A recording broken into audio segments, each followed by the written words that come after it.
កាលពីភាពមុនយើងនិយាយដល់វឌ្ឍនាយកទូរស័ព្ទដាក់នៅលើតុហើយក៏ដើរចូលទៅបន្ទប់ទឹករួចហើយចរណៃក៏ដើរទៅក្បែរទូរស័ព្ទចរណៃនាងឆ្ងល់យ៉ាងខ្លាំង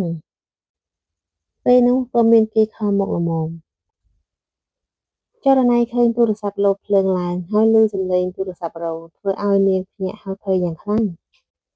មាណវីស្រីក៏ស្រែកទៅនរៈថាលោកវឌ្ឍនាលោកវឌ្ឍនា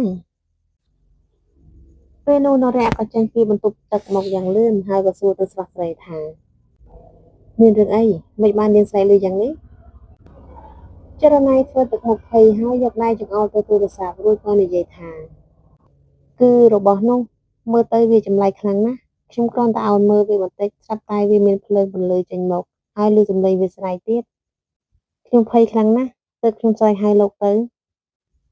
វឌ្ឍនាក៏សើចហើយនិយាយតបថាអ្នកនាងរបស់ហ្នឹងគេហៅថាទូរស័ព្ទចរណៃក៏ឆ្ងល់ទៀតហើយថាម៉េចទូរស័ព្ទមែនទេទូរស័ព្ទហ្នឹងគេប្រើសម្រាប់ធ្វើអីទៅ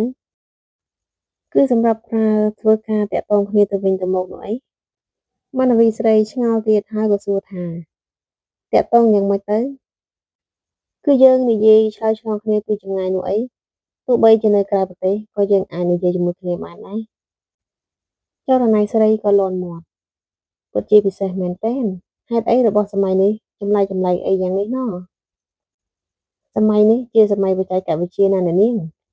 មនុស្សសម័យនេះក៏មិនចាញ់សម័យមុននោះដែរគឺពូកែខ្លាំងណាស់ថ្ងៃនេះមង្គលបានទៅរកគន្ធាដល់ហាងតែម្ដងមង្គលហើយនិងគន្ធាគឺជាសង្សារនឹងគ្នា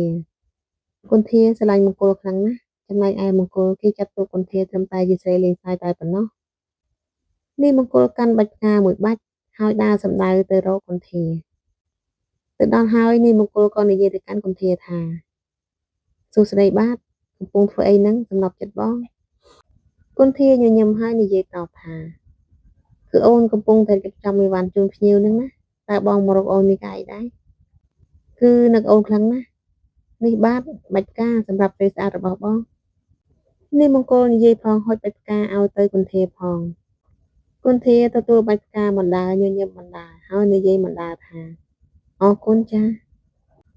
នេះមង្គលក៏សួរទៅគន្ធាទៀតថាពេញចិត្តដែរទេមណ្ឌវីស្រីញញឹមហើយស្រដីតបពេញចិត្តខ្លាំងណាស់តោះយើងទៅញ៉ាំបាយទៅបងឃ្លានហើយក៏ល្អដែរអូនកំពុងតែឃ្លានស្រាប់ផងនិយាយរួចហើយពួកគេទាំងពីរនាក់ក៏នាំគ្នាដើរចេញទៅ